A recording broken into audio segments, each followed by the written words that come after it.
Два товарных вагона сегодня рано утром сошли с рельсов на станции Юдина. Один из них развернуло практически перпендикулярно движению. Он перегородил сразу двое путей. С подробностями Алия Хайрудинова.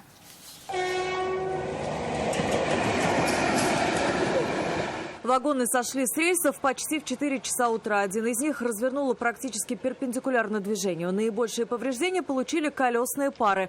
На место происшествия выезжал заместитель татарского транспортного прокурора. Транспортной прокуратурой по данному факту проводится проверка исполнения законодательства о безопасности движения и эксплуатации железнодорожного транспорта, по результатам которой при наличии оснований будут приняты исчерпывающие меры прокурорского реагирования. Вагоны были пустые, они сошли с рельсов на маневровых путях, поэтому происшествие никак не отразилось на движении поездов. К слову, это уже не первый случай схода вагонов в Юдино в этом году. 5 марта там сошли с рельсов сразу 6 вагонов грузового поезда.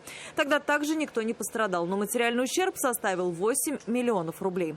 Следователи пришли к выводу, что тогда ЧП произошло по вине машиниста тепловоза. Мужчину обвиняют в нарушении правил безопасности. Согласно уголовному делу, он не точно выполнил задание, не следил за подаваемыми сигналами и не обеспечил безопасность при маневрах. Уголовное дело было направлено в Кировский районный суд Казани для рассмотрения по существу.